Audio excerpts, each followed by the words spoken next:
Այս ձայնագրությունն այն մասին է, թե ինչպես է այսօր հենց հիմա Արմավիրում ՔՊ-ն պարտադրում ուսանողների մասնակցել իր նախընտրական հավաքին։ Ու դա անում է այս ձայնագրության մեջ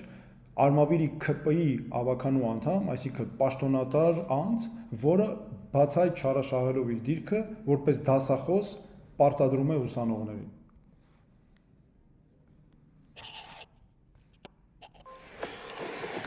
Երեխեք ջան, բարի երեկո։ Երեխեք ջան, վաղը ժամը 5-ին մեր Կարմիր ակումբի հրապարակում պիտի հավաքվենք, երկու կուրսին էլ վերաբերվում է։ Ես հասկանում եմ, որ գյուղերից տեղից ունենք եկողներ, որ չի բացառվում, որ չկարողանան գալ։ Նրանք, ովքեր շատ հեռվից են գալի, հնարավոր է խնդիր չկա, ասենք, մի քանի հոգու բացակայություն, ոչինչ,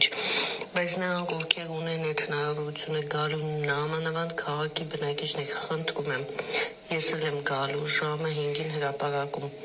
ուղղակի այնպես չանեք, ինձ հանձնարարել են, որ ես ասեմ, ես էլ ձեզ եմ հանձնարարում, երեխեք,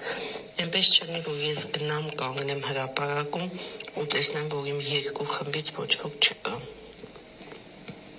Նայեք, տեսեք, ես պիտի իմ տնօրինության երեսը պարզանեմ, դուք էլ իմ։ Հա, երեխեք ջան, մոռացա ասեմ, համերգ կա լինելու։ Ինչու՞ չէ, համերգը կվայելեք, կդիտեք, լավ ժամանակ կանցկացնեք, ուղղակի չգիտեմ ինչն է պատճառը, բայց նաև հանձնարարված է, որ մաքսիմալ շատ լինենք։ Դրա համար է հանձնարարված, որ բոլորիս ներկայությունը պարտադիր լինի։ Հիմա նաև ընթացքում ուսանողները հարցնում են եւ ասում են, որ գիտեն, որ Փաշինյանն է լինելու հավաքին։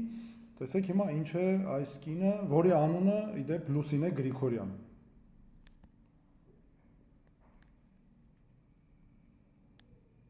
Ես էլ շատ բան գիտեմ։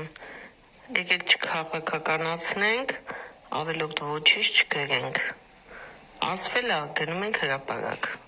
Եղավ։ Վիտալի ջան, որտեղ, երբ գնա, չգնա, ժամը 5-ին հրապարակ, ինչքան դժվար ընկալեցիք, ինչ որ ասեցի։ Վայ։ Ասում եմ մի քաղաքականացկեք, ոչինչ ավելորդ բաներ մի գրեք։ Իմ ու ձեր քննարկելունը չի, գալիս է, ուր է գնում, ինչ ամ, հասկացանք։ Գիտեք, ձեր մեջ ես ասում եմ մի քաղաքականացկեք, մի քննարկեք, դուք նորից շարունակում եք գրել, թե ուր, որտեղ, երբ է գնում։